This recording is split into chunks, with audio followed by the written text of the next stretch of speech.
Pourquoi ma belle-sœur mettait-elle accidentellement en danger ma nouveau-née? Ma belle-sœur, Bridget, ne pouvait pas avoir d'enfant, et quand je suis tombée enceinte, elle a perdu la tête. Elle essayait depuis 7 ans alors que je suis tombée enceinte 3 mois après avoir épousé son frère. Elle faisait semblant d'être compréhensive, mais je pouvais voir la haine dans ses yeux chaque fois qu'elle regardait mon ventre. Certaines personnes obtiennent tout si facilement, disait-elle à qui voulait l'entendre.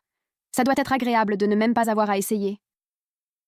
Quand ma fille Lily est née, Bridget s'est immédiatement déclarée la tante la plus importante. Je vais être sa deuxième mère, a-t-elle annoncé à l'hôpital. Puisque je ne peux pas avoir le mien, je vais déverser tout mon amour sur ce bébé. Tout le monde a trouvé ça mignon. J'ai trouvé ça effrayant. Elle a commencé à venir tous les jours. Elle arrachait Lily de mes bras dès qu'elle arrivait. Maman a besoin d'une pause, disait-elle. Même quand je venais de me réveiller après une nuit complète de sommeil. Quand j'essayais de récupérer mon bébé, elle la tenait plus fort. Ne sois pas égoïste. Lily a aussi besoin de créer des liens avec sa tante. Puis les accidents ont commencé. D'abord, elle a donné de l'eau à Lily alors qu'elle n'avait que 3 semaines. Je l'ai surprise avec un biberon d'eau aux lèvres de Lily. Les bébés ont soif aussi, a-t-elle dit quand j'ai crié. Quand je lui ai expliqué que l'eau pouvait tuer un nouveau-né, elle a levé les yeux au ciel. Ce n'est qu'une absurdité paranoïaque d'Internet. Les bébés de ma génération buvaient de l'eau et ils ont survécu. Ensuite, elle a mis des couvertures épaisses et des peluches dans le berceau de Lily pendant sa sieste. J'ai trouvé le visage de mon bébé pressé contre un ours en peluche, respirant à peine. Bridget a dit qu'elle essayait juste de rendre le berceau confortable. Tu la mets dans cette boîte froide et vide comme si elle était en prison. Quand je lui ai montré les consignes de sommeil sécuritaire, elle a dit que les mères modernes étaient trop anxieuses à propos de tout. Elle laissait Lily sur la table allongée et s'en allait chercher des choses. Elle calait les biberons dans la bouche de Lily et la laissait seule pour se nourrir. Elle mettait Lily dans son siège auto, mais n'attachait pas correctement les sangles. Chaque fois que je la surprenais, elle disait que j'exagérais. J'ai gardé des douzaines d'enfants. Je sais ce que je fais. Mon mari, Keith, ne voyait pas le schéma. Elle essaie d'aider. Elle n'est juste pas au courant des trucs de sécurité actuels. Sois patiente avec elle. Ses parents disaient la même chose. Bridget aime ce bébé. Elle ne la blesserait jamais. Tu es une nouvelle mère paranoïaque. Le point de rupture est arrivé quand Lily avait 2 mois. J'ai dû aller aux toilettes et j'ai laissé Lily avec Bridget pendant littéralement 3 minutes. Quand je suis revenue, Bridget donnait du miel à Lily avec une cuillère. Du vrai miel à un bébé de 2 mois. C'est bon pour son système immunitaire, a dit Bridget alors que je lui arrachais la cuillère des mains. En plus, ça l'aidera à mieux dormir. J'ai emmené Lily aux urgences. Le botulisme infantile dû au miel peut être fatal. Le médecin a été horrifié quand je lui ai dit ce qui s'était passé. Nous avons dû rester en observation pendant qu'il surveillait Lily pour des symptômes. Bridget a dit à tout le monde que j'étais dramatique pour un petit peu de miel. Quand nous sommes rentrés de l'hôpital, j'ai interdit à Bridget d'entrer chez nous. Elle s'est présentée le lendemain avec les parents de Keith. C'est allé trop loin, a dit ma belle-mère. Tu coupes Bridget de sa nièce à cause d'accidents. Elle est dévastée. Ils ont organisé une véritable intervention sur mon comportement paranoïaque. Keith était assis là, les laissant m'attaquer pendant que notre bébé dormait à l'étage.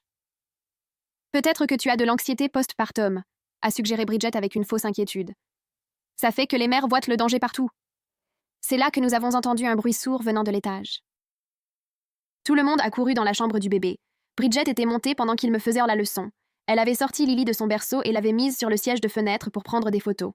Le bruit sourd était Lily qui roulait et tombait sur le sol. Mon bébé de 2 mois était sur le sol en train de crier. Mais ce n'était pas le pire. La fenêtre était ouverte de part en part. Le siège de fenêtre était poussé juste contre elle. Si Lily avait roulé de l'autre côté, elle serait tombée de 2 étages sur du ciment. Bridget se tenait là, son téléphone toujours en mode appareil photo. « Je voulais juste quelques photos à la lumière naturelle », a-t-elle dit. « Les bébés sont plus forts qu'on ne le pense. » J'ai appelé le 911 pendant que Keith, finalement, pétait les plombs contre sa sœur. Les ambulanciers sont arrivés plus vite que je ne l'espérais, entrant en courant par notre porte d'entrée, leurs trousses d'équipement rebondissant contre leurs jambes. J'étais par terre avec Lily serrée contre ma poitrine. Les larmes coulant sur mon visage tandis que ses cris remplissaient la pièce. Keith se tenait au-dessus de Bridget près de la fenêtre, son visage complètement rouge, ses mains tremblantes alors qu'il lui criait ce qu'elle pouvait bien penser. Une des ambulancières, une femme aux cheveux gris courts, s'est agenouillée à côté de moi et a doucement demandé si elle pouvait examiner Lily. Je ne voulais pas la lâcher, mais je me suis forcée à la lui donner, observant chacun de ses mouvements tandis que l'ambulancière allongeait mon bébé sur le tapis et commençait à l'examiner. L'autre ambulancier, un jeune homme, a demandé à Keith ce qui s'était passé. Et Keith a pointé Bridget du doigt, la voix brisée alors qu'il expliquait l'histoire du siège de fenêtre et de la fenêtre ouverte. Bridget se tenait là, tenant son téléphone, toujours en mode appareil photo, et disait sans cesse qu'elle voulait juste des photos à la lumière naturelle. Keith s'est tourné vers elle et a crié qu'elle aurait pu tuer leur fille, que Lily aurait pu tomber de 2 étages sur du ciment. Et Bridget a en fait levé les yeux au ciel et a dit « Les bébés sont plus forts que les gens ne le pensent. » L'ambulancière aux cheveux gris palpait la bosse sur la tête de Lily pendant que Lily pleurait, et elle a regardé son partenaire avec cette expression sérieuse qui m'a retourné l'estomac. Elle m'a dit que la bosse était préoccupante, mais que le fait que Lily soit alerte et pleure était en fait un bon signe. Son partenaire a demandé de quelle hauteur Lily était tombée, et j'ai expliqué la hauteur du siège de fenêtre, peut-être 2 pieds, environ 60 cm sur le tapis. Mais ensuite, j'ai montré la fenêtre ouverte, juste à côté de l'endroit où elle avait atterri. Les 2 ambulanciers se sont regardés, et le jeune homme a demandé si la fenêtre était ouverte quand ils y avaient déplacé Lily. Keith a répondu oui, la voix brisée, et a expliqué que sa sœur avait mis Lily là pour des photos. L'ambulancière a ramassé Lily très doucement et me l'a rendue. Puis a dit que nous devions l'emmener immédiatement aux urgences. Elle a expliqué que les blessures à la tête chez les nourrissons peuvent être très graves, même lorsqu'ils semblent aller bien au début, et qu'ils avaient besoin qu'un médecin vérifie s'il y avait des problèmes internes. L'ambulancier prenait des notes sur un bloc-notes et a redemandé si la fenêtre était ouverte. Et quand j'ai confirmé, lui et sa partenaire ont partagé un autre de ces regards inquiets qui m'a rendu malade. Les parents de Keith se tenaient toujours sur le seuil de la chambre du bébé, et sa mère a commencé à dire que Lily n'était tombée que d'une courte distance sur un tapis moelleux, et semblait aller parfaitement bien. Son père a ajouté que les bébés tombent tout le temps, et que nous n'avions pas besoin de paniquer pour une petite bosse. Je me suis levée avec Lily serrée contre ma poitrine, et je leur ai dit de quitter ma maison immédiatement. La mère de Keith a semblé surprise et a commencé à argumenter. Mais je l'ai interrompu et j'ai dit qu'ils étaient venus ici pour me faire la leçon sur le fait d'être paranoïaque et que Bridget avait failli tuer mon bébé pendant qu'il me distrayait. Le père de Keith a dit que j'étais dramatique et que Bridget avait fait une erreur. Keith s'est finalement écarté de Bridget et a dit à ses parents qu'il devait en partir immédiatement. Sa mère a essayé de lui toucher le bras, mais il s'est reculé et a dit qu'ils avaient défendu quelqu'un qui n'arrêtait pas de mettre leur fille en danger et qu'il en avait fini de les écouter. Sa voix tremblait mais était ferme lorsqu'il a dit qu'ils devaient en partir maintenant et ne pas revenir tant qu'il ne leur dirait pas qu'ils le pouvaient. La mère de Keith s'est mise à pleurer et le visage de son père est devenu rouge, mais Keith s'est approché et les a physiquement guidés vers les escaliers. Bridget a essayé de les suivre, mais Keith lui a bloqué le passage et lui a dit qu'elle ne mettrait plus jamais les pieds chez eux. Elle aussi a commencé à pleurer, disant qu'elle ne ferait jamais de mal à sa nièce et que nous étions très cruels envers elle. Les ambulanciers remballèrent leur équipement, et la femme m'a doucement touché l'épaule et a dit que nous devrions les suivre à l'hôpital dans notre voiture. La salle d'urgence était glaciale et trop lumineuse, ce qui rendait tout encore pire que ce que c'était déjà. Une infirmière nous a emmenés directement dans une chambre au lieu de nous faire attendre, ce qui m'a effrayée parce que cela signifiait qu'ils pensaient que c'était grave. Keith a tenu Lily pendant que je donnais des informations à l'infirmière, mes mains tremblant si fort que je pouvais à peine signer les formulaires. Un médecin est entré environ 10 minutes plus tard, une grande femme aux cheveux foncés attachés en queue de cheval, qui s'est présentée comme Elena Richardson. Elle s'est lavé les mains au lavabo, puis a demandé à Keith d'allonger Lily sur la table d'examen. Elle a examiné très soigneusement la bosse sur la tête de Lily, a mis une lumière dans ses yeux et a regardé comment elle bougeait. Puis elle m'a demandé d'expliquer exactement ce qui s'était passé, et j'ai commencé à décrire comment Bridget avait emmené Lily à l'étage pendant leur intervention. Elena a écouté tout en vérifiant les réflexes de Lily, hochant la tête, mais sans interrompre. Quand je suis arrivée à la partie de la fenêtre ouverte juste à côté de l'endroit où Lily avait atterri, Elena a arrêté ce qu'elle faisait et m'a regardée directement. Elle m'a demandé si c'était le premier incident dangereux impliquant cette personne, et j'ai senti quelque chose se briser en moi. J'ai dit que non, qu'il y avait eu de multiples incidents au cours des 2 derniers mois. Je les ai énumérés rapidement, en essayant de ne pas pleurer. L'eau à 3 semaines, la configuration de sommeil dangereuse, le miel qui nous avait amenés ici auparavant, les boucles de siège auto incorrectes. L'expression d'Elena est passée de préoccupée à quelque chose de plus dur, de plus sérieux. Elle a fini d'examiner Lily, puis s'est assise sur le tabouret roulant et a dit qu'elle devait impliquer une assistante sociale dans cette affaire. L'assistant social est arrivé environ 20 minutes plus tard, un homme d'une 40aine d'années, vêtu d'un pantalon kaki et d'une chemise boutonnée qui s'est présenté comme Cormac Richardson. Il a tiré une chaise et a ouvert un ordinateur portable, puis a demandé à Keith et à moi de lui raconter tout ce qui s'était passé depuis la naissance de Lily. J'ai commencé par la déclaration de Bridget à l'hôpital concernant le fait d'être une deuxième mère, puis je suis passée par chaque incident dangereux. Keith était assis à côté de moi, tenant Lily, et je pouvais sentir qu'il devenait plus tendu à mesure que je parlais. J'ai décrit le biberon d'eau aux lèvres de Lily à 3 semaines et comment Bridget avait rejeté ma panique comme des absurdités d'Internet. J'ai expliqué que j'avais trouvé le visage de Lily pressé contre un ours en peluche, respirant à peine, et Bridget disant que je la gardais dans une prison froide. Je lui ai parlé de l'incident du miel et de la façon dont nous avions été ici auparavant pour observation. Cormac écrivait tout ce que je disais, son visage devenant de plus en plus préoccupé. J'ai décrit comment aujourd'hui Bridget était montée à l'étage pendant leur intervention et avait sorti Lily de son berceau pour des photos. Ma voix s'est brisée lorsque j'ai décrit la fenêtre ouverte et à quel point Lily avait été proche de rouler dans l'autre direction. Cormac a cessé d'écrire et nous a regardés tous les deux, puis il a posé une question qui a fait frémir Keith. Il voulait savoir si Bridget avait des antécédents de santé mentale ou de comportement obsessionnel dont nous étions au courant. Keith a bougé Lily dans ses bras et sa voix était basse lorsqu'il a répondu. Il a expliqué que Bridget avait essayé d'avoir un bébé pendant 7 ans avec plusieurs traitements infructueux et plusieurs fausses couches. Il a dit qu'elle avait lutté contre l'infertilité, mais semblait gérer jusqu'à ce que je tombe enceinte si rapidement. Cormac a demandé si Bridget avait été en thérapie pour les problèmes d'infertilité, et Kate a admis qu'il ne savait pas. Cormac a écrit d'autres notes, puis a dit quelque chose qui m'a serré la poitrine. Il a expliqué que ce que je décrivais ressemblait à bien plus que des accidents ou le simple fait de ne pas connaître les consignes de sécurité actuelles.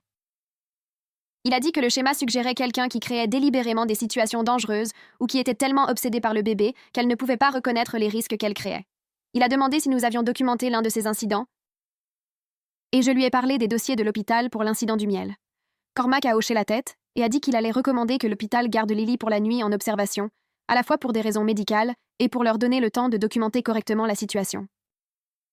Keith a demandé ce qui se passerait ensuite, et Cormac a expliqué qu'il allait déposer un rapport sur le schéma de mise en danger et que nous devrions prendre des mesures pour protéger Lily d'un contact ultérieur avec Bridget. Elena est revenue et a confirmé qu'elle voulait garder Lily pour la nuit, afin d'observer tout symptôme tardif de la blessure à la tête. Elle a dit que les bébés pouvaient sembler aller bien après une chute, mais développer des problèmes des heures plus tard. Une infirmière nous a montré une chambre dans l'unité pédiatrique, un petit espace avec un berceau et une chaise qui se transformait en un lit inconfortable. Keith et moi avons tenu Lily à tour de rôle pendant qu'elle dormait. Aucun de nous n'était disposé à la mettre au lit, même si les infirmières disaient qu'elle serait en sécurité dans le berceau. Vers minuit, Keith a commencé à s'excuser. Il a dit qu'il était tellement désolé de ne pas m'avoir écouté plus tôt, d'avoir rejeté mes préoccupations comme de l'anxiété paranoïaque de nouvelle mère. Sa voix s'est brisée lorsqu'il a dit qu'il aurait dû nous protéger tous les deux de sa famille. Je ne savais pas quoi dire, parce qu'une partie de moi était toujours en colère, qu'il ait fallu que quelque chose d'aussi extrême se produise, pour qu'il me croie enfin. Mais une autre partie de moi était simplement soulagée qu'il voie enfin ce que je voyais depuis des mois. Je lui ai dit que nous allions nous en sortir ensemble, et il a hoché la tête, les larmes coulant sur son visage tandis qu'il tenait notre fille endormie. Le téléphone de Keith a commencé à sonner comme un fou vers 1h100 du matin, vibrant constamment avec des messages. Il l'a sorti et son visage est devenu pâle en les examinant. Sa mère a envoyé de multiples SMS disant que nous exagérions et que Bridget était dévastée. Son père a envoyé des messages nous accusant d'être cruels et disant que les familles règlent les accidents ensemble. Bridget elle-même a envoyé un long SMS sur à quel point elle aimait Lily et qu'elle ne lui ferait jamais de mal délibérément. Il y avait aussi des messages d'autres membres de la famille. Des gens que ses parents avaient dû appeler pour qu'ils prennent leur parti. La tante de Keith a dit que nous déchirons la famille. Son cousin a demandé pourquoi nous étions si durs pour un accident. Sa mère a envoyé un autre SMS disant que j'étais cruelle envers Bridget. Qu'elle aimait juste beaucoup Lily. Keith est resté figé en regardant son téléphone pendant un long moment, puis il a fait quelque chose auquel je ne m'attendais pas. Il l'a complètement éteint et l'a mis dans sa poche. Il m'a regardé et a dit que sa famille pouvait attendre. Que les seules personnes qui comptaient en ce moment, c'était moi et Lily. C'était la première fois depuis que tout cela avait commencé que j'avais l'impression qu'il nous choisissait vraiment nous plutôt qu'eux. Elena est venue examiner Lily le lendemain matin, l'examinant soigneusement et me posant des questions sur la façon dont elle s'était comportée pendant la nuit. J'ai expliqué que Lily avait mangé normalement et ne semblait pas avoir de douleur. Elena a écouté son cœur et a vérifié ses réflexes à nouveau. Puis a dit qu'elle était à l'aise de nous donner notre congé. Elle s'est assise et nous a regardés, Keith et moi, avec cette expression très sérieuse. Elle a dit que, sur la base de ce que nous leur avions dit et de ce que l'assistant social avait documenté, elle recommandait fortement que nous empêchions tout contact sans surveillance avec la personne qui avait causé ces incidents. Elle n'a pas utilisé le nom de Bridget, mais il était tout à fait clair à qui elle faisait référence. Elena a expliqué que le schéma que nous décrivions n'était pas normal et que la sécurité de notre fille devait être notre priorité absolue. Elle a dit que s'il y avait d'autres incidents, l'hôpital serait obligé de le signaler au service de protection de l'enfance, car la mise en danger répétée pourrait être considérée comme de la négligence de notre part si nous continuions à permettre l'accès. Keith a demandé ce que nous devions faire, et Elena a dit que nous devions établir des limites fermes et les maintenir, quelle que soit la pression familiale à laquelle nous serions confrontés. Elle nous a remis les papiers de sortie avec les instructions sur les symptômes à surveiller et un rendez-vous de suivi pour la semaine prochaine. Nous sommes arrivés dans notre allée vers 10 heures du matin et je me sentais épuisée d'une manière qui dépassait le manque de sommeil. Keith conduisait et il a soudainement freiné si fort que j'ai été secouée vers l'avant. Bridget était assise sur notre porche d'entrée avec un énorme bouquet de fleurs et un ours en peluche géant à côté d'elle. Elle s'est levée en voyant notre voiture, souriant comme si de rien n'était. Keith m'a dit de rester dans la voiture avec Lily et il est sorti. Il a marché vers le porche, les épaules tendues. J'ai baissé la vitre pour pouvoir entendre. Bridget a immédiatement commencé à parler, disant qu'elle était si heureuse que Lily allait bien et qu'elle s'était inquiétée toute la nuit. Keith l'a interrompue et lui a dit qu'elle devait partir immédiatement. Le sourire de Bridget s'est évanoui et elle a dit qu'elle voulait juste s'excuser et voir que sa nièce allait bien. La voix de Keith était dure lorsqu'il a dit qu'elle n'était plus la bienvenue ici et qu'elle devait partir. Bridget a commencé à pleurer, les larmes coulant sur son visage alors qu'elle disait qu'elle ne ferait jamais de mal à Lily et que nous étions très cruels. Elle a dit qu'elle aimait ce bébé plus que tout et qu'elle ne pouvait pas croire que nous la traitions comme une sorte de monstre. Keith n'a pas bougé et lui a dit à nouveau de partir. Bridget a ramassé les fleurs et l'ours et s'est dirigée vers la voiture, essayant de les donner par ma vitre. Je l'ai rapidement remontée et elle s'est tenue là, les tenant, pleurant plus fort et disant que nous lui brisions le cœur pour un accident. Keith lui a dit à nouveau qu'elle devait quitter notre propriété immédiatement. Bridget a laissé les fleurs et l'ours sur les marches du porche et a croisé les bras sur sa poitrine. Elle a dit qu'elle avait tout à fait le droit de voir sa nièce et que j'avais empoisonné Keith contre sa propre famille. Sa voix est devenue plus forte et elle a dit qu'elle n'irait nulle part tant qu'elle n'aurait pas vu Lily. Keith s'est tenu devant notre porte et lui a dit une fois de plus de partir ou il appellerait la police. Bridget a ri comme s'il plaisantait et a dit qu'il ne ferait pas ça à sa propre sœur. J'ai remonté la vitre de la voiture complètement et j'ai sorti mon téléphone. Mes mains tremblaient en composant le 911 et en disant à l'opérateur que quelqu'un refusait de quitter notre propriété après qu'on lui ait demandé plusieurs fois. L'opérateur a demandé si je me sentais menacée et j'ai regardé Bridget se tenir là, les bras croisés, bloquant notre chemin vers notre propre porte d'entrée. J'ai dit oui. Keith était dos à la porte pendant que Bridget continuait à lui parler, disant que je le contrôlais et le montais contre tous ceux qui l'aimaient. Elle a dit qu'elle ne ferait jamais de mal à Lily et que nous étions cruels et sans cœur. L'opérateur est resté en ligne avec moi et a dit qu'un officier était en route. Bridget m'a vue au téléphone à travers la vitre de la voiture et son expression a changé. Elle s'est dirigée vers la voiture et a frappé au verre, demandant ce que je faisais. Je n'ai pas répondu et elle a frappé plus fort, disant « Tu ferais mieux de ne pas appeler la police pour ça ». Keith est descendu du Porsche et s'est interposé entre Bridget et la voiture. Il lui a dit qu'elle devait partir immédiatement avant que la police n'arrive. Elle a dit qu'elle n'avait pas peur de la police et qu'il verrait à quel point nous étions fous. Une voiture de police est entrée dans notre allée environ 8 minutes après mon appel.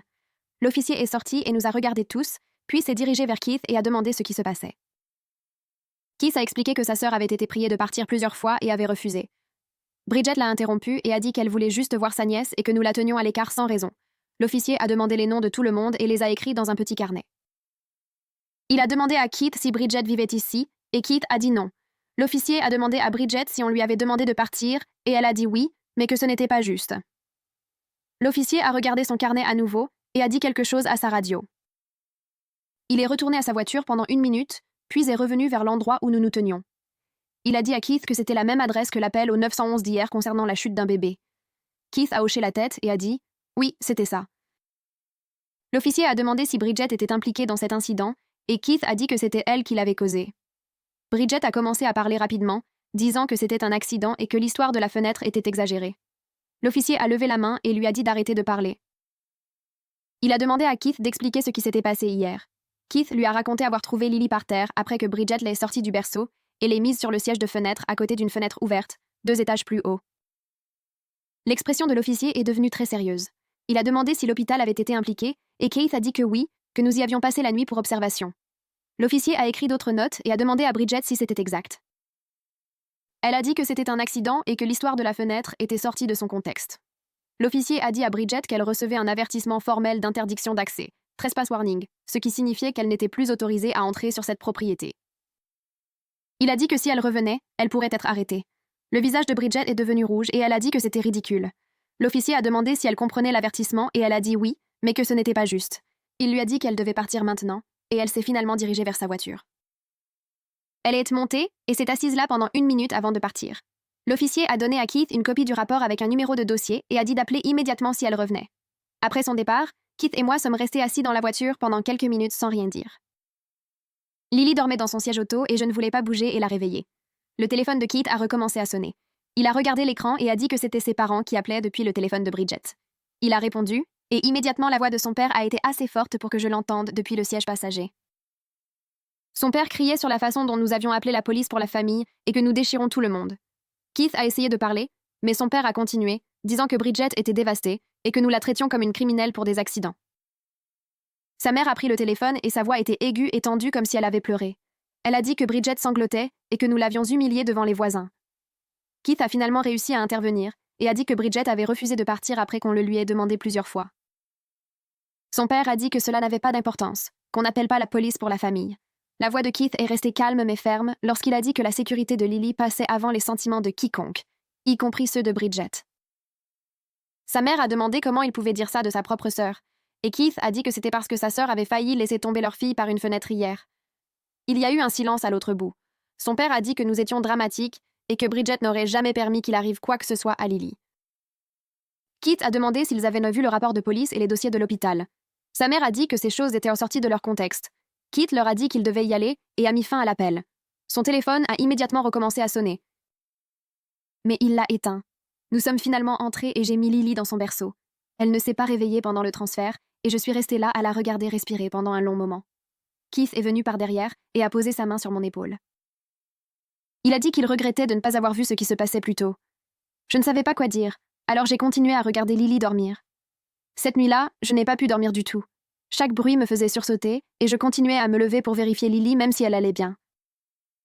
Keith m'a trouvé debout dans la chambre du bébé à 3 heures du matin, juste en train de regarder son berceau. Le lendemain a été pareil. J'étais épuisée, mais je ne pouvais pas me détendre suffisamment pour dormir. Chaque fois que je fermais les yeux, je voyais le téléphone de Bridget en mode appareil photo et cette fenêtre ouverte. Keith a remarqué à quel point j'étais craintive et a demandé si j'allais bien. J'ai dit que j'allais bien, mais il ne m'a pas cru. La deuxième nuit a été pire. Je me suis endormie vers minuit, mais je me suis réveillée à 2 heures, pensant avoir entendu quelque chose en bas. Keith est descendu vérifier et n'a rien trouvé, mais je n'ai pas pu me rendormir après ça. Le 3e jour, Keith m'a assise et m'a dit que j'avais besoin de parler à quelqu'un de ce que nous avions traversé. J'ai commencé à dire que je gérais. Mais il m'a arrêtée et a dit que je ne dormais pas et que j'étais constamment sur les nerfs. Il a dit que sa famille nous avait fait vivre un enfer à tous les deux en rejetant mes inquiétudes et en me faisant croire que j'étais folle. Il a dit que peut-être parler à quelqu'un aiderait. J'ai pris rendez-vous avec une thérapeute cet après-midi-là. 3 jours après la venue de la police, j'étais seule à la maison avec Lily pendant que Keith était au travail. J'ai entendu une portière de voiture claquer dehors et j'ai regardé par la fenêtre. La mère de Keith marchait vers notre porche d'entrée. J'ai senti mon estomac se tordre. Elle a frappé à la porte et a crié qu'elle savait que j'étais à la maison. Je n'ai pas bougé. Elle a frappé à nouveau plus fort cette fois et a dit qu'elle voulait juste voir sa petite fille. J'ai marché jusqu'à la fenêtre à côté de la porte où elle pouvait me voir, mais je ne l'ai pas ouverte. Je lui ai dit à travers la vitre qu'elle devait partir. Elle a pressé ses mains contre la fenêtre et a dit qu'elle avait besoin de me parler. J'ai dit qu'il n'y avait rien à dire. Elle a dit qu'elle était la grand-mère de Lily et qu'elle avait le droit de la voir. Je lui ai dit qu'elle avait choisi de défendre quelqu'un qui mettait Lily en danger à plusieurs reprises et que je ne pouvais plus faire confiance à son jugement. Son visage s'est plissé et elle a commencé à pleurer. Elle s'est assise sur la marche avant, le dos contre la porte. À travers la fenêtre, je pouvais l'entendre dire qu'elle était désolée. Elle a dit qu'elle aurait dû prendre les choses plus au sérieux. Mais que couper toute la famille était extrême. J'ai ouvert un peu la fenêtre et je lui ai dit qu'elle avait organisé une intervention pour me traiter de paranoïaque, juste quelques heures avant que Bridget ne manque de faire tomber mon bébé par une fenêtre. Elle a continué à pleurer et a dit qu'elle ne savait pas que ça deviendrait si grave.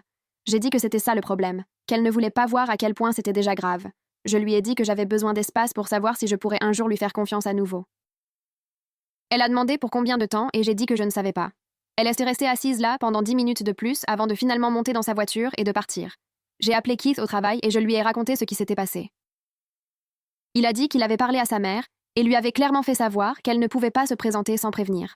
Cette semaine-là, j'ai eu mon rendez-vous avec Elena. Son bureau était dans un petit immeuble près de l'hôpital et la salle d'attente avait des chaises moelleuses et des magazines que personne ne lisait. Quand elle m'a appelée, je l'ai suivie dans son bureau et je me suis assise. Elle m'a demandé ce qui m'amenait et j'ai commencé à lui expliquer l'histoire de Bridget et des accidents à la fenêtre. J'étais à la moitié avant de commencer à pleurer et je ne pouvais plus m'arrêter. Elena m'a tendu des mouchoirs et a attendu. Quand j'ai finalement repris le contrôle de moi-même, j'ai terminé l'histoire. Je lui ai parlé du sentiment d'isolement, d'être coupée de toute la famille de Keith, même si je savais que c'était nécessaire.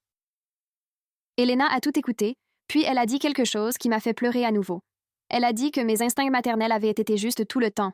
Elle a dit que la réponse de la famille à mes préoccupations était une forme d'abus émotionnel appelé gaslighting, où ils m'ont fait douter de ma propre perception de la réalité. Elle a dit que protéger Lily ne faisait pas de moi la méchante, même si la famille de Keith essayait de me mettre dans ce rôle. Je suis revenue la semaine suivante et Keith est venu avec moi. Elena lui a demandé comment il allait et il a dit qu'il se sentait coupable de ne pas nous avoir protégés plus tôt. Elle lui a demandé d'expliquer et il a parlé de la façon dont il avait été conditionné toute sa vie à excuser le comportement de Bridget à cause de ses problèmes de fertilité. Il a dit que la famille centrait toujours tout autour de la douleur de Bridget et qu'il ne pouvait pas voir au-delà pour reconnaître à quel point elle était devenue dangereuse. Elena l'a aidé à comprendre que sa culpabilité était normale, mais que ce qui importait maintenant, c'est qu'il choisissait différemment. 2 semaines après l'incident de la fenêtre, j'ai reçu un email de Bridget.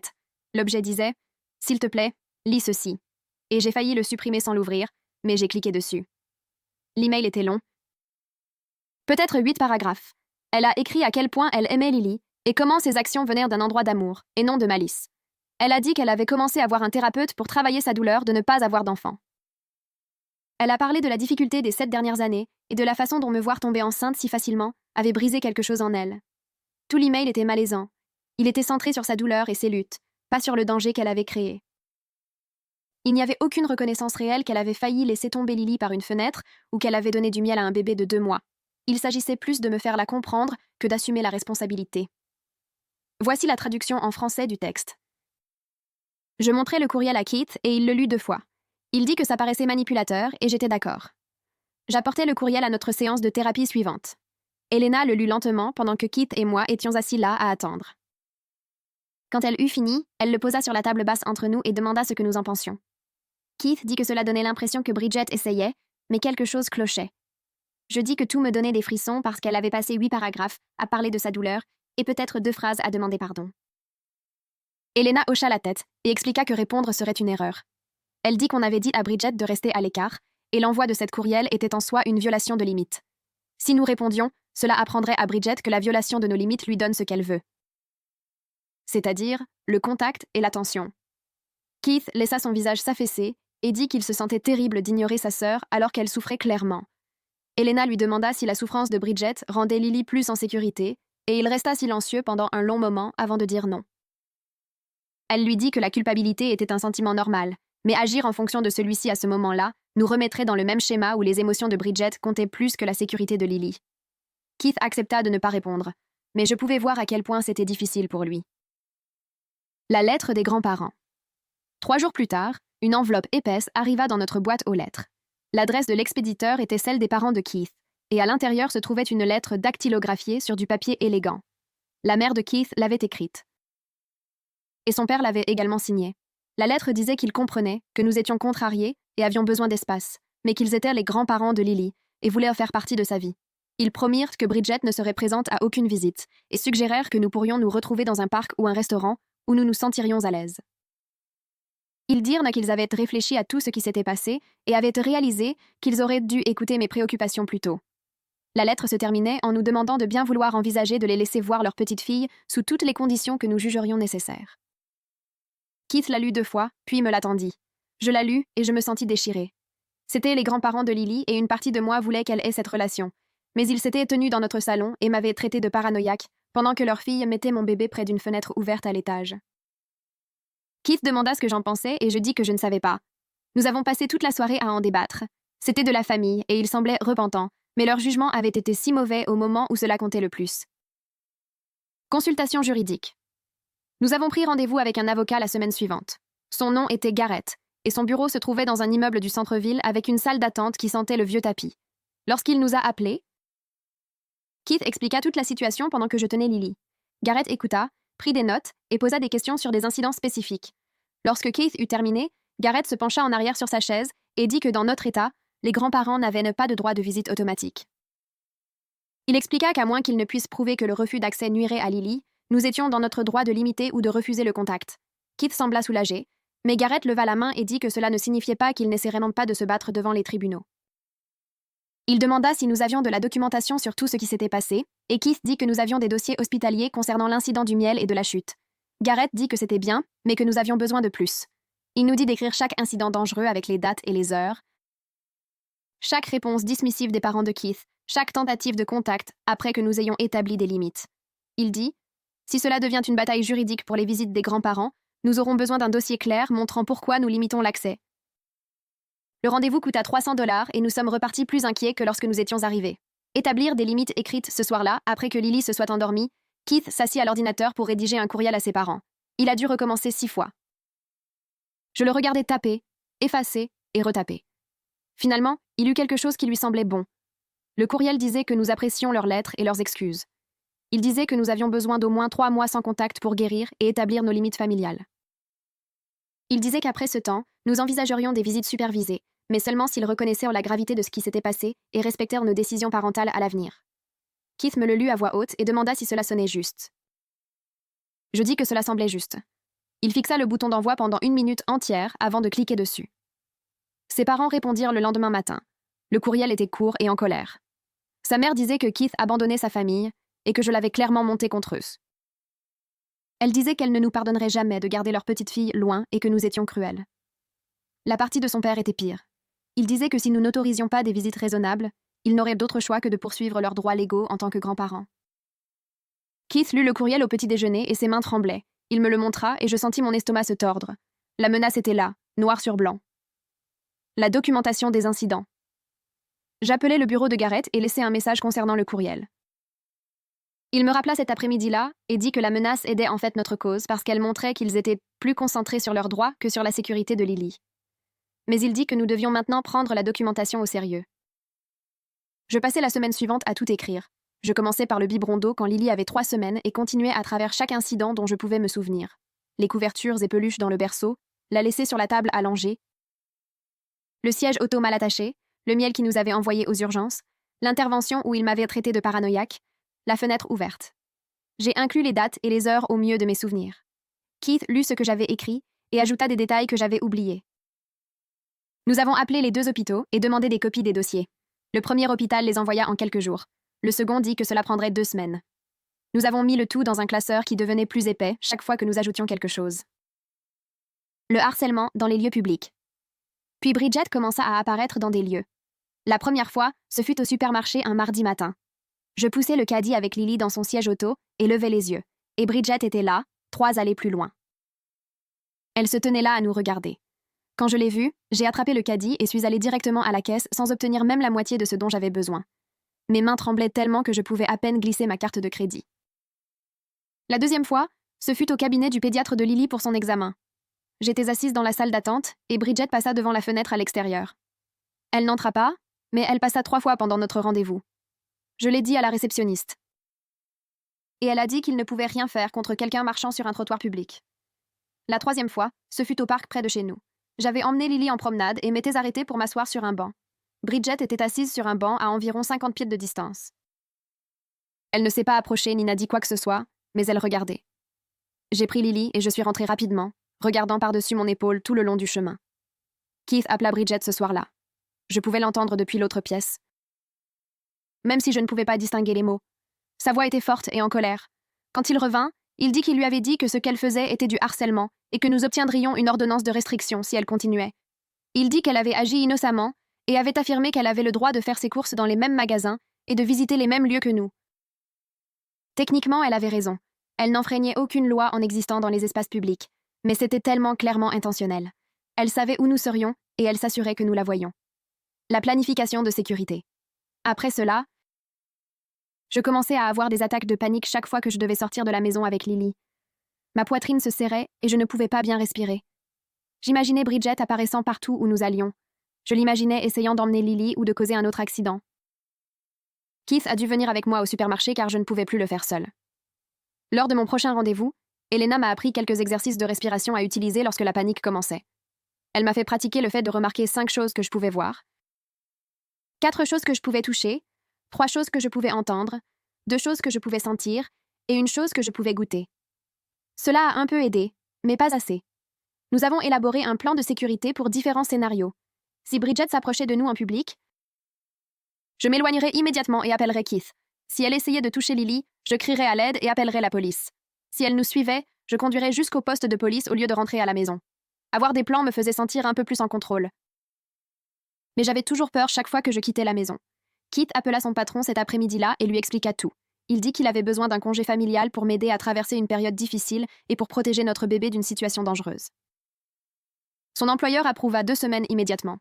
Keith raccrocha et me dit qu'il resterait à la maison pour s'assurer que je me sente en sécurité et être prêt si sa famille tentait autre chose. Le lendemain matin, nous étions assis à la table de la cuisine avec Lily dormant dans son Moïse entre nous. Keith dit que nous devions changer notre routine pour que Bridget ne puisse pas prédire où nous serions. J'ai fait une liste sur un bloc-notes. Nous ferions nos courses au supermarché de l'autre côté de la ville au lieu de l'habituel. Nous irions au parc dans un quartier différent. Nous varierions l'heure à laquelle nous quittions la maison chaque jour. Nous ne dirions qu'à ma meilleure amie et à ma mère nos véritables plans. Keith ajouta que nous devrions utiliser différentes routes lorsque nous conduirions vers des endroits et nous garer à différents endroits. Cela semblait extrême, comme si nous nous cachions d'une harceleuse. Mais c'est essentiellement ce qu'était devenue Bridget. Nous nous cachions de sa propre sœur parce qu'elle apparaissait partout où nous allions, nous observant à distance avec cette expression vide sur son visage. Keith se pencha sur la table et me serra la main. Il dit qu'il regrettait que nous en soyons arrivés là, mais la sécurité de Lily était plus importante que de se sentir normal. La demande de thérapie. Nous avons essayé notre nouveau système cette semaine. Keith nous emmena dans un supermarché à 20 minutes que nous n'avions jamais visité. J'ai continué à regarder par-dessus mon épaule pendant tout le temps que nous avons fait nos courses, m'attendant à voir Bridget apparaître au bout d'une allée. Elle n'apparut pas.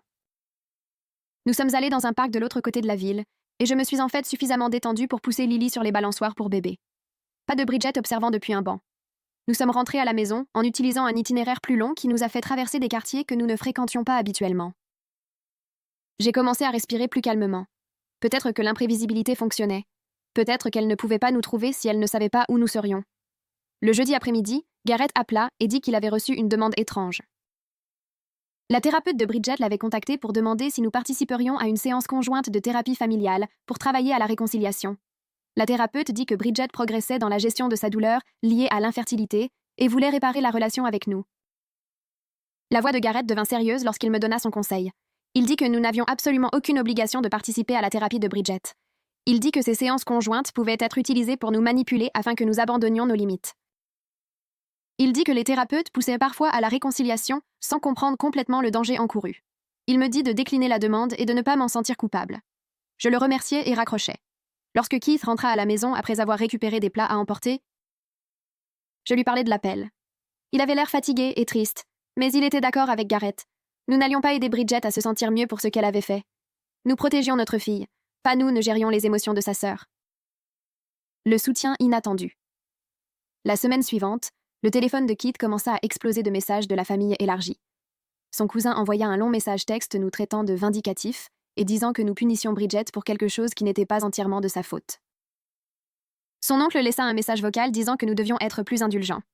Le téléphone de Keith sonnait constamment avec les opinions de proches qui n'avaient même pas été là lors des incidents. Mais ensuite, la tante de Keith appela, celle qui avait toujours été tranquille lors des réunions de famille. Elle dit qu'elle voulait nous parler à tous les deux, alors Keith mit le haut-parleur. Sa tante dit qu'elle avait observé le comportement de Bridget avec Lily depuis le début et que cela l'avait mise mal à l'aise. Elle dit que l'obsession de Bridget d'être la deuxième mère de Lily avait semblé malsaine même avant les incidents dangereux. Elle dit qu'elle soutenait complètement notre décision et qu'elle pensait que nous faisions ce qu'il fallait pour protéger notre fille. Elle s'excusa de ne pas avoir parlé plus tôt lorsqu'elle avait remarqué que quelque chose n'allait pas. Après avoir raccroché, je pleurais de soulagement. Au moins une personne de la famille de Keith comprenait. Au moins, nous n'étions pas complètement seuls là-dedans. 3 mois plus tard, 3 mois passèrent. La surveillance constante devint notre nouvelle normalité. Nous avons continué à varier nos routines et Bridget a cessé d'apparaître dans les lieux publics. Peut-être qu'elle avait abandonné ou peut-être que notre imprévisibilité fonctionnait vraiment. Lily eut son examen des 4 mois un mardi matin. La pédiatre entra et remarqua immédiatement à quel point j'avais l'air différente. Elle dit que j'avais l'air plus détendue et moins anxieuse que lors des rendez-vous précédents. Je lui expliquai que nous avions coupé le contact avec la membre de la famille qui avait causé les situations dangereuses. La doctoresse hocha la tête et dit qu'elle pouvait voir la différence positive à la fois chez Lily et chez moi. Elle dit que Lily semblait également plus calme, captant mes niveaux de stress réduits. Elle examina Lily de fond en comble et dit qu'elle se développait parfaitement. En quittant le cabinet, je réalisais que la doctoresse avait raison. Je me sentais différente. Les attaques de panique constantes avaient disparu. Je pouvais emmener Lily dans des endroits sans que ma poitrine ne se serre. Je regardais toujours par-dessus mon épaule, mais je n'étais plus consumée par la peur. La réponse des grands-parents et les nouvelles limites. 2 jours plus tard, une enveloppe épaisse arriva par la poste adressée à Keith et à moi. L'adresse de l'expéditeur était la maison des parents de Keith. Je l'ouvris à la table de la cuisine, pendant que Keith donnait un biberon à Lily. À l'intérieur se trouvait une lettre de 2 pages, écrite de la main de sa mère. Je la lus à voix haute à Keith. Ses parents disaient qu'ils avaient eu le temps de réfléchir à tout ce qui s'était passé. Ils reconnaissaient qu'ils auraient dû prendre les préoccupations de sécurité plus au sérieux. Ils disaient qu'ils comprenaient maintenant que le modèle d'incident était dangereux. Mais ensuite, la lettre changea. Ils qualifièrent chaque incident d'erreur plutôt que de faire partie d'un schéma délibéré. Ils disaient que Bridget avait fait des erreurs de jugement, et non des choix intentionnels de mettre Lily en danger. Le paragraphe final demandait le rétablissement immédiat des visites des grands-parents. Ils voulaient revoir Lily régulièrement, en commençant le plus tôt possible. Je posai la lettre et regardai Keith. Il fixait le papier, la mâchoire serrée. Il dit que les excuses étaient un début, mais qu'il ne comprenait toujours pas. Il pensait toujours que Bridget avait juste été négligente au lieu d'être dangereuse. Il n'acceptait toujours pas complètement ce qui s'était passé. J'appelai Elena et lui lus la lettre lors de ma séance suivante. Elle m'aida à déchiffrer exactement quoi répondre. Nous avons passé 40 minutes à élaborer des phrases prudentes qui reconnaissèrent les excuses mais établissaient des conditions claires. Elena dit que nous devions décrire des limites spécifiques et des conséquences si ces limites étaient franchies. Nous avons écrit que nous étions reconnaissants qu'ils reconnaissent qu'ils auraient dû nous écouter plus tôt. Nous avons écrit que nous devions voir un respect soutenu pour nos décisions parentales avant de pouvoir envisager des visites. Ensuite, nous avons énuméré les conditions. Pas de discussion sur Bridget pendant les visites. Pas de tentative de minimiser ce qui s'était passé ou de qualifier les incidents d'erreur. Pas de visite surprise à notre domicile. Toutes les rencontres devaient être programmées à l'avance dans des lieux publics seulement. Elena dit d'être spécifique, afin qu'il n'y ait pas de place pour les malentendus. Keith rédigea la réponse ce soir-là et l'envoya par courriel, afin d'avoir un enregistrement de ce que nous avions dit. La première tentative de visite. La mère de Keith répondit le lendemain matin. Son courriel était court. Elle disait qu'elle était d'accord avec nos termes, mais je pouvais sentir le ressentiment dans la façon dont elle écrivait. Elle disait qu'elle comprenait que nous avions besoin de temps, mais elle insinuait que nous étions trop sévères. Elle disait qu'elle suivrait nos règles, même si elle pensait qu'elles étaient excessives. Elle accepta de nous rencontrer dans un restaurant familial la semaine suivante. Elle termina le courriel en disant qu'elle espérait que nous verrions un jour qu'il ne voulait que le meilleur pour Lily. J'ai transféré le courriel à Elena et lui ai demandé si le ton la dérangeait aussi. Elena m'appela en moins d'1 heure. Elle dit que le courriel montrait que la mère de Keith acceptait nos limites tout en croyant toujours que nous avions tort de les établir. Elle dit de procéder à la visite, mais d'être prête à partir immédiatement si les limites étaient franchies. Elle me rappela que nous faisions cela pour la relation de Lily avec ses grands-parents, pas pour que les parents de Kate se sentent mieux. La visite au restaurant eut lieu un samedi après-midi. Les parents de Keith étaient déjà assis dans une banquette lorsque nous sommes arrivés avec Lily dans son siège auto. Ils se levèrent quand ils nous virent, et les yeux de la mère de Keith allèrent droit sur Lily. Elle dit que Lily était devenue si grande et demanda si elle pouvait la tenir. Je dis oui et observai attentivement la façon dont elle sortait Lily du siège auto. Elle était douce et affectueuse, roucoulant à Lily et embrassant son front. Le père de Keith demanda l'horaire de sommeil de Lily et sa routine d'alimentation. Il faisait de gros efforts pour suivre les règles, demandant la permission avant de faire quoi que ce soit, gardant la conversation centrée sur Lily, mais toute l'interaction semblait rigide et maladroite. Les parents de Keith marchèrent sur des œufs, choisissant chaque mot avec soin. Je pouvais sentir leur ressentiment sous les questions polies. Environ 20 minutes après le début de la visite, la mère de Keith faisait rebondir Lily sur son genou et dit à quel point Bridget aimerait voir à quel point Lily grandissait. Les mots lui avaient simplement échappé comme si elle ne pouvait pas s'en empêcher. Je posai mon verre d'eau et regardai directement la mère de Keith. Je lui rappelai que discuter de Bridget était interdit. C'était l'une des conditions spécifiques que nous avions établies. Le visage de la mère de Keith devint rouge et elle s'excusa rapidement. Mais elle ajouta ensuite que c'était difficile de faire semblant que leur fille n'existait pas. Elle dit que Bridget faisait toujours partie de la famille, même si nous ne pouvions pas le voir pour le moment. Je sentis la frustration familière monter dans ma poitrine. Ils ne comprenaient toujours pas. Ils pensaient que nous punissions Bridget ou que nous gardions rancune.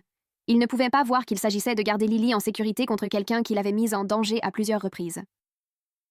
Keith tendit la main sous la table et posa sa main sur ma jambe, un signe qu'il s'en occuperait. Il dit à sa mère que nous ne lui demandions pas de faire semblant que Bridget n'existait pas. Nous lui demandions de ne pas parler de Bridget pendant le temps limité que nous leur permettions avec Lily. Il dit que si elle ne pouvait pas suivre cette règle simple, nous devrions partir et réessayer une autre fois.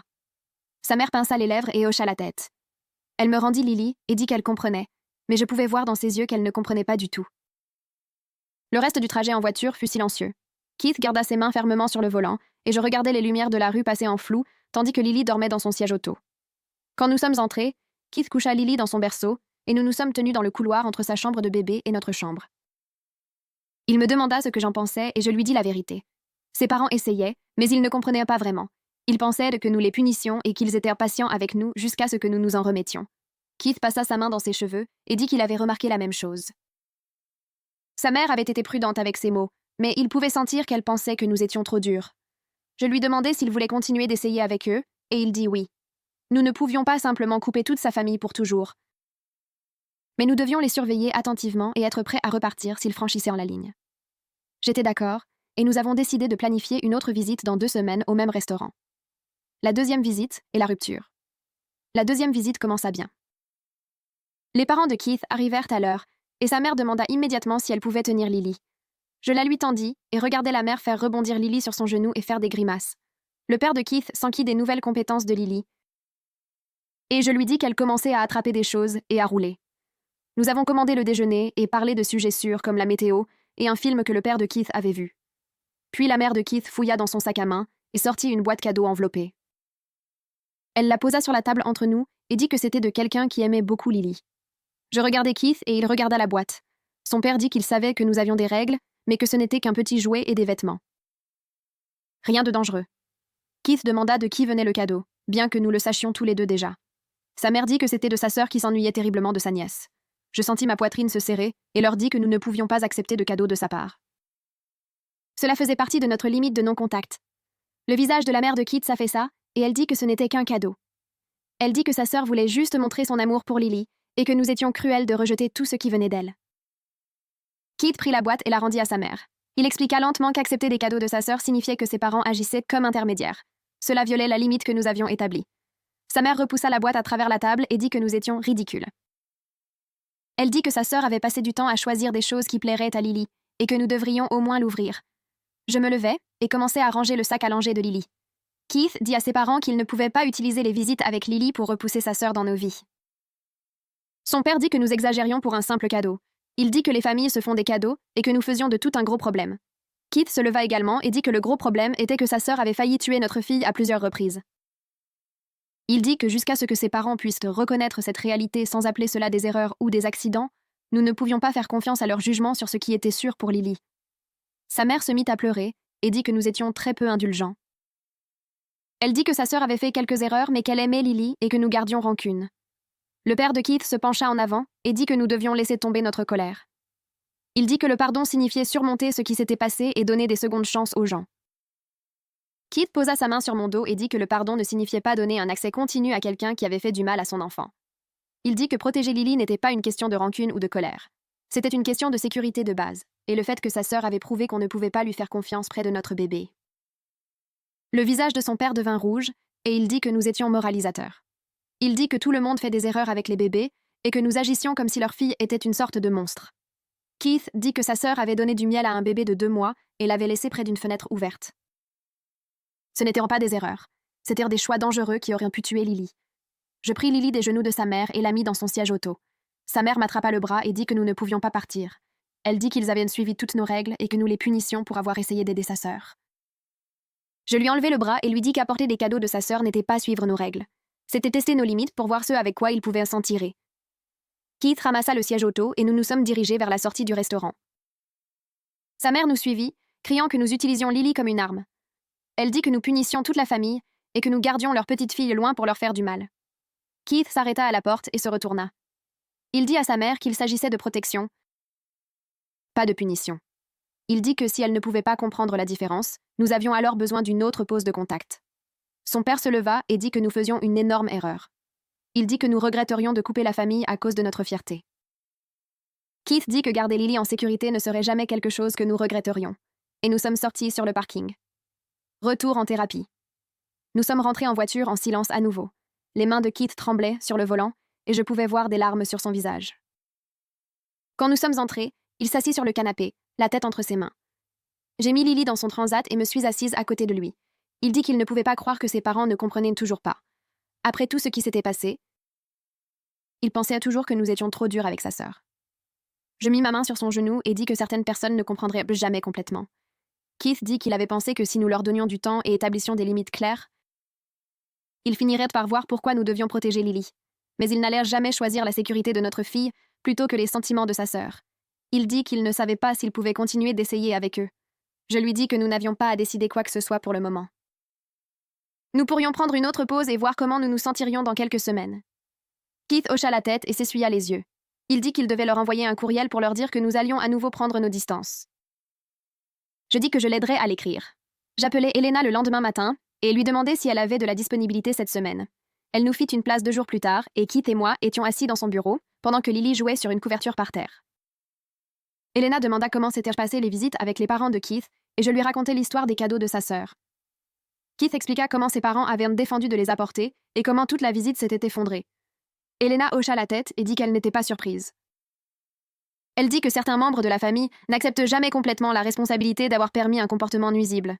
Ils pouvaient reconnaître que quelque chose de mal s'était produit, mais ils le minimiseraient toujours ou répartiraient le blâme. Keith demanda si ses parents comprendraient un jour vraiment pourquoi nous devions garder sa sœur loin de Lily. Elena dit que peut-être oui et peut-être non. Elle dit que l'important était que nous ne pouvions pas attendre qu'ils comprennent avant de protéger notre fille. Nous devions accepter que nous n'aurions peut-être jamais la relation proche avec ses parents que nous avions espérée.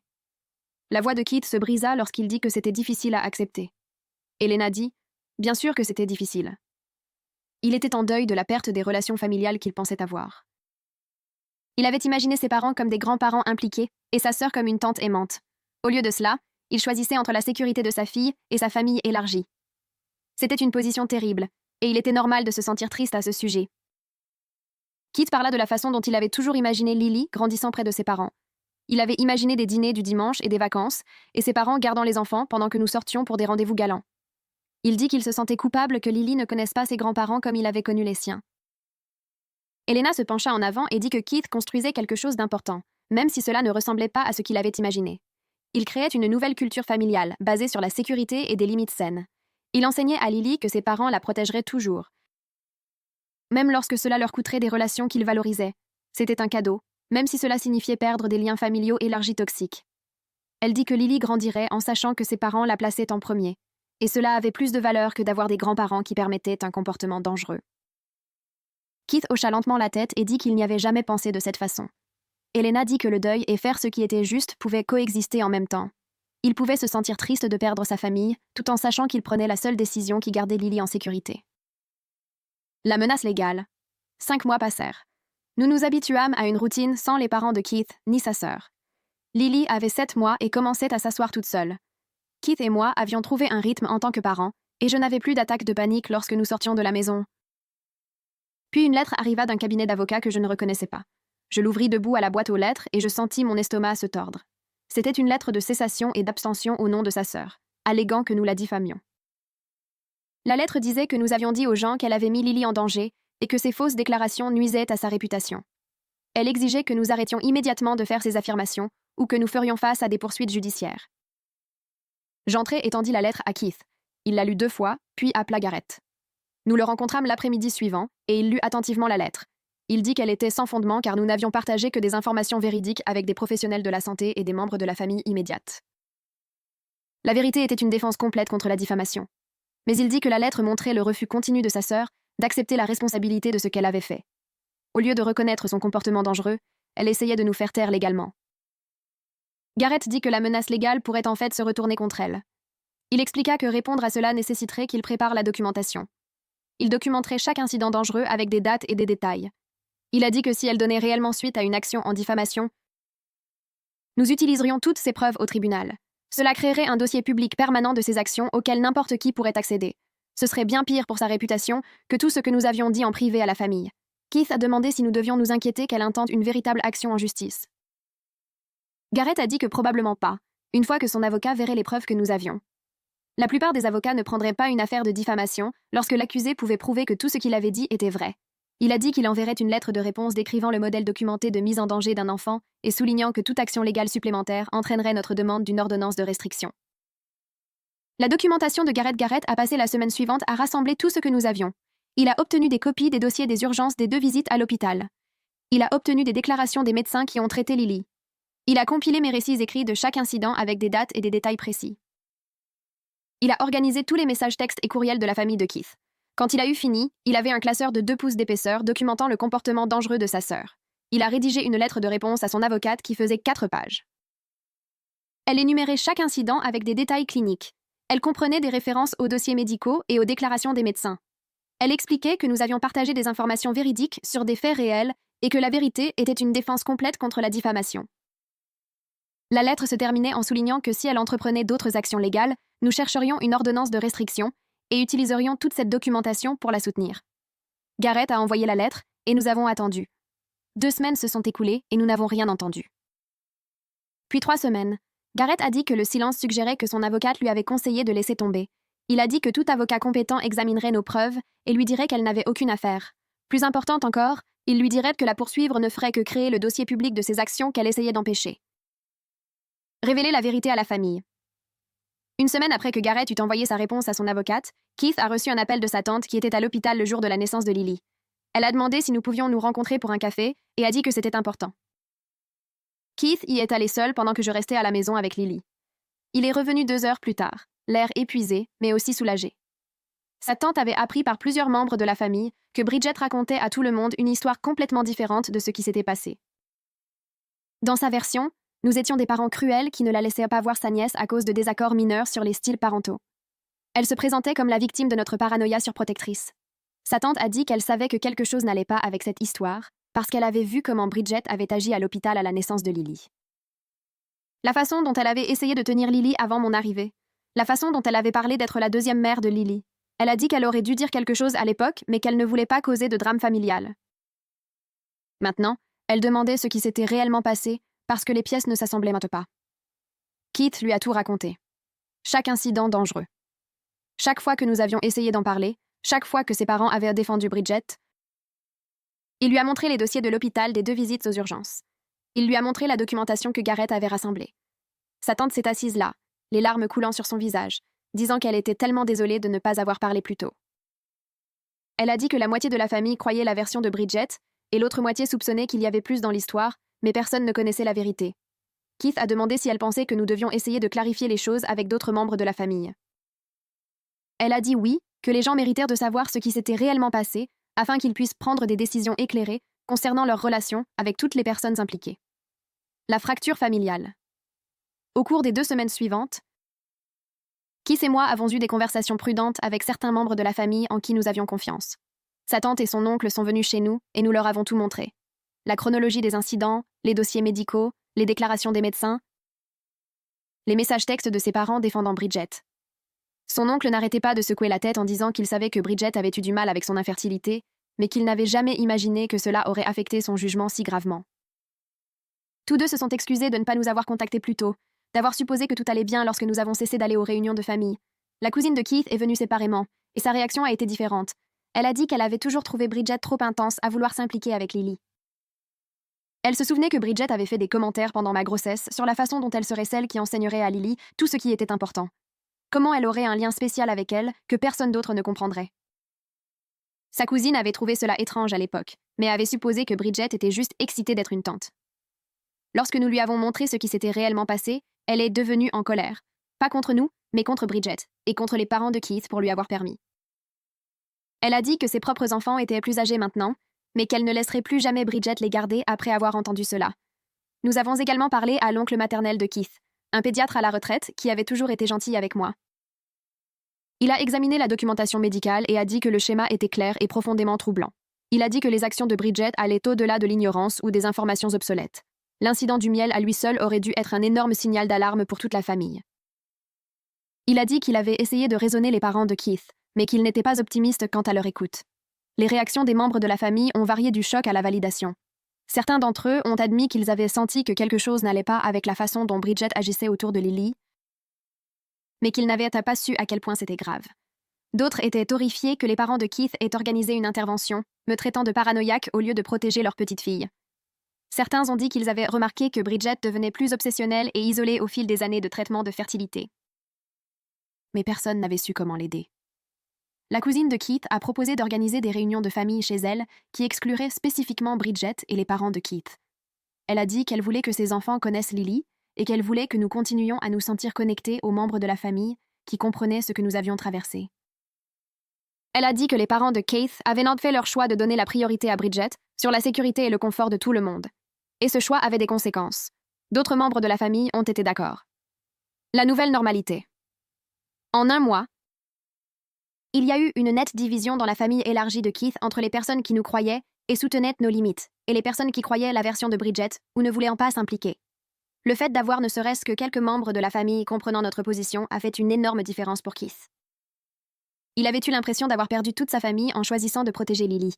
Maintenant, il réalisait qu'il avait perdu les parties toxiques de sa famille, mais qu'il avait conservé les relations saines. Sa tante lui a dit que parfois les familles ont besoin de se fracturer le long des failles, qui étaient toujours là, et que ce qui s'est passé avec Bridget n'a fait que révéler des problèmes qui existaient depuis des années. 6 mois après l'incident de la fenêtre, la cousine de Keith a organisé une fête d'anniversaire pour sa fille aînée. Elle a clairement indiqué sur l'invitation que Bridget et les parents de Keith n'étaient pas invités, et que c'était un espace sûr pour tout le monde.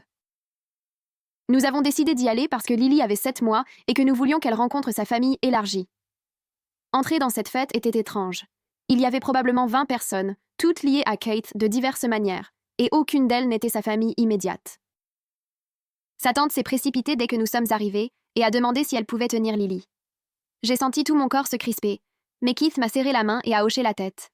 Sa tante a tenu Lily avec soin, soutenant sa tête et lui parlant doucement. Elle n'a pas essayé de l'arracher ou de disparaître dans une autre pièce. Au bout de quelques minutes, elle m'a rendu Lily et a dit qu'elle était magnifique et qu'elle s'épanouissait clairement. D'autres membres de la famille sont venus tout au long de l'après-midi pour rencontrer Lily. Ils étaient respectueux, demandant avant de la toucher, commentant à quel point elle semblait alerte et heureuse. Personne ne nous a mis la pression pour nous réconcilier avec Bridget ou les parents de Keith. Personne n'a suggéré que nous exagérions ou que nous étions trop prudents. C'était la première réunion de famille à laquelle nous assistions depuis la naissance de Lily, où je ne passais pas tout mon temps en mode combat ou fuite. La cousine de Keith m'a prise à part à un moment donné et a dit qu'elle était heureuse que nous soyons venus. Elle a dit qu'elle craignait que nous nous sentions trop mal à l'aise pour maintenir des liens familiaux, et elle voulait que nous sachions que nous avions une famille qui se souciait de nous et respectait nos décisions. J'ai réalisé que je pleurais, et elle m'a serré dans ses bras et a dit que ce n'était pas grave, que nous avions traversé quelque chose de traumatisant et que nous étions autorisés à continuer de le traiter. L'apologie de la grand-mère. Plus tard dans l'après-midi, la grand-mère de Keith est arrivée. Je ne savais pas qu'elle venait, et j'ai senti que je me tendais à nouveau. Elle avait été à l'intervention, assise en silence pendant que sa fille et son gendre m'attaquaient. Elle n'avait jamais appelé après pour s'excuser ou demander des nouvelles de Lily, mais elle a marché directement vers Keith et lui a demandé s'il pouvait parler en privé. Ils sont sortis dans la cour arrière et sont restés dehors pendant près de 20 minutes. Quand ils sont revenus, les yeux de Keith étaient rouges et ceux de sa grand-mère aussi. Elle s'est approchée de l'endroit où j'étais assise avec Lily et a demandé si elle pouvait s'asseoir. J'ai dit oui, et elle s'est assise à côté de moi et a regardé Lily pendant un long moment. Puis elle s'est tournée vers moi et s'est excusée. Elle a dit qu'elle avait remarqué le comportement de Bridget depuis le début, la façon dont elle avait essayé de prendre le contrôle à l'hôpital, la façon dont elle avait parlé de Lily comme si c'était son propre bébé. Elle a dit qu'elle avait eu un mauvais pressentiment à ce sujet, mais qu'elle n'avait pas parlé parce qu'elle ne voulait pas causer de drame familial. Elle a dit que lorsque j'ai soulevé des préoccupations concernant les pratiques de sommeil dangereuses et les autres incidents, elle a pensé que j'avais peut-être raison, mais encore une fois, elle est restée silencieuse. Puis, lorsque l'intervention a eu lieu, elle s'est assise là et a laissé sa fille me traiter de paranoïaque, alors qu'elle savait au fond d'elle que quelque chose n'allait pas du tout avec la façon dont Bridget agissait. Elle a dit qu'elle avait été une lâche et que son silence avait failli coûter la vie à Lily. Elle a dit qu'elle le regrettait tous les jours et qu'elle comprenait si je ne lui pardonnais jamais. Elle a demandé s'il y avait un moyen pour elle d'avoir une relation avec Lily séparément des parents de Keith et a promis qu'elle ne mentionnerait jamais Bridget ni ne ferait pression pour la réconciliation. Keith m'a raconté plus tard ce que sa grand-mère lui avait dit dans la cour arrière. Elle lui a dit que sa mère avait toujours permis les pires comportements de Bridget parce qu'elle se sentait coupable de l'infertilité de Bridget. Sa mère a eu 3 enfants facilement, et Bridget ne pouvait en avoir aucun. Et sa mère avait passé des années à essayer de compenser cela en laissant Bridget obtenir ce qu'elle voulait. Lorsque Bridget est devenue obsédée par Lily, sa mère n'a pas pu voir cela comme dangereux, car elle était trop occupée à essayer d'aider Bridget à combler le vide de ne pas avoir sa propre enfant. Sa grand-mère a dit qu'elle avait essayé d'en parler à sa fille, mais que sa mère ne l'écoutait pas. Elle a dit que la famille avait évité les conflits pendant des générations, et ce schéma avait permis au comportement de Bridget d'escalader au point qu'un bébé a failli mourir. Elle a dit que Keith était en train de rompre ce schéma en choisissant la sécurité de sa fille plutôt que la paix familiale, et qu'elle était fière de lui, même si cela signifiait fracturer la famille. Elle a dit qu'elle voulait faire partie de la nouvelle dynamique familiale qu'il construisait, une dynamique basée sur des limites saines, au lieu de permettre un comportement dangereux. Keith a pleuré et lui a dit qu'il appréciait ses excuses et son honnêteté. Nous avons convenu que sa grand-mère pourrait avoir des visites supervisées avec Lily. Elle est venue la semaine suivante et s'est assise avec nous pendant 1 heure. tenant Lily et jouant avec elle pendant que nous observions. Elle n'a pas essayé de prendre le contrôle ni de donner des conseils non sollicités. Elle a juste profité de son arrière-petite-fille et a respecté notre espace. Quand elle est partie, elle nous a remerciés de lui avoir donné une chance et a dit qu'elle ferait tout ce qu'il fallait pour reconstruire notre confiance, la guérison et le mariage. J'avais vu Elena pendant 7 mois à ce moment-là, et la thérapie aidait. Je pouvais enfin quitter la maison avec Lily sans avoir d'attaque de panique constante. Je vérifiais et revérifiais toujours les sangles de son siège auto, et je me réveillais encore plusieurs fois la nuit pour m'assurer qu'elle respirait, mais la terreur aiguë que j'avais ressentie dans ma poitrine pendant des mois commençait à s'estomper. Elena m'a aidé à comprendre que ce qui s'était passé était un traumatisme. Mes instincts maternels étaient rejetés à plusieurs reprises. Voir mon bébé être mis en danger encore et encore, alors que les gens me disaient que j'étais paranoïaque, la perdre presque à cause d'une chute de 2 étages. Tout cela avait laissé des traces. Elle a dit que guérir ne signifiait pas revenir à celle que j'étais avant. Cela signifiait apprendre à vivre avec ce qui s'était passé et à me faire confiance à nouveau. Je lui ai dit que je ne pensais pas que je redeviendrais la mère insouciante que j'avais imaginé être avant la naissance de Lily. Elle a dit que ce n'était pas grave, qu'être vigilante quant à la sécurité de ma fille n'était pas un défaut de caractère. La différence maintenant était que je pouvais emmener Lily au parc ou au magasin sans sentir que le danger se cachait partout. Je pouvais laisser des membres de la famille de confiance la tenir sans être sur mes gardes. Je pouvais la coucher pour une sieste sans la vérifier toutes les 5 minutes. J'apprenais à faire la distinction entre la prudence raisonnable et la réponse au traumatisme. Et cette distinction me rendait lentement ma vie. Keith et moi étions également différents en tant que couple. Nous avions traversé quelque chose qui aurait pu détruire notre mariage, et pendant un certain temps, j'ai cru que cela le ferait. Mais il avait prouvé par ses actions au cours des 7 derniers mois qu'il choisirait la sécurité de Lily plutôt que l'harmonie familiale à chaque fois. Il avait coupé ses parents et sa sœur. Il avait engagé un avocat. Il avait tenu tête à toute sa famille à l'hôpital et à nouveau à chaque tentative qu'il faisait pour contourner les limites. Il était allé en thérapie avec moi et avait travaillé sur sa culpabilité de ne pas nous avoir protégés plus tôt. Il avait reconstruit ma confiance en lui morceau par morceau en me montrant qu'il comprenait pourquoi je m'étais sentie si seule et rejetée au cours de ces premiers mois. Nous avions une règle maintenant. Si je disais que quelque chose ne semblait pas sûr avec Lily, nous nous arrêtions et en parlions immédiatement. Pas de rejet, pas d'excuses, pas de priorité donnée aux sentiments des autres par rapport à mes préoccupations. Il avait appris que mes instincts concernant notre fille étaient justes, et il ne les remettrait plus jamais en question juste pour maintenir la paix avec des personnes qui avaient prouvé qu'elles ne méritaient pas sa loyauté. Nous étions plus forts parce que nous avions appris ce qui importait le plus, et nous l'avions choisi ensemble, même lorsque cela nous coûtait tout le reste. Une fin civile. Nous nous sommes habitués à une nouvelle normalité au cours des mois suivants. Nous avons eu un contact limité avec les parents de Keith par le biais de visites supervisées occasionnelles, qui sont restées quelque peu distantes, mais civiles. Nous avions des relations proches avec des membres de la famille élargie qui respectaient nos limites. Comme la tante et l'oncle de Keith, sa cousine et sa grand-mère. Nous n'avions aucun contact complet avec Bridget et l'avons bloquée partout. Ce n'était pas la dynamique familiale que nous avions imaginée lorsque nous nous sommes mariés ou lorsque Lily est née. Keith avait imaginé de grandes réunions de famille avec ses parents gâtant sa petite fille, et sa sœur étant la tante amusante. J'avais imaginé avoir de l'aide et du soutien de beaux-parents qui nous aimaient. Au lieu de cela, nous avions un cercle plus petit de personnes en qui nous pouvions avoir confiance. Des limites claires que tout le monde respectait, et la paix de savoir que notre fille était en sécurité. Elena a dit « Parfois, la famille que vous construisez est plus saine que la famille dans laquelle vous êtes nés. » Et c'est ce que nous avions fait. Nous avions construit une structure familiale autour de la sécurité et du respect, au lieu de l'obligation et de la culpabilité. Les parents de Keith ont lentement commencé à accepter qu'ils n'auraient pas la relation de grands-parents qu'ils voulaient, à moins de respecter pleinement nos décisions parentales. Ils ont cessé de mentionner Bridget lors des visites. Ils ont cessé de suggérer que nous étions trop sévères ou que suffisamment de temps s'était écoulé pour la réconciliation. Ils ont suivi nos règles concernant les visites supervisées et ne se présentaient plus sans prévenir. La relation était distante et le serait probablement toujours, mais elle était civilisée. La mère de Keith me regardait encore parfois avec du ressentiment dans les yeux, comme si j'étais celle qui avait tout gâché. Mais elle le gardait pour elle, car elle savait que faire pression signifierait perdre complètement l'accès à Lily. Le père de Keith restait surtout silencieux pendant les visites, jouant avec Lily, mais n'interagissant pas beaucoup avec nous. C'était triste d'une certaine manière, de voir ce qui aurait pu être une relation chaleureuse de grands-parents réduite à des visites supervisées maladroites. Mais c'était la conséquence naturelle de leur choix de défendre quelqu'un qui avait mis leur petite fille en danger encore et encore. Bridget part. J'ai appris par la grand-mère de Keith, environ 2 mois plus tard, que Bridget avait déménagé en Arizona. Elle a appelé Keith un après-midi, alors qu'il jouait avec Lily sur le sol du salon. Elle a dit que Bridget avait fait ses valises et était partie sans le dire à la plupart des membres de la famille.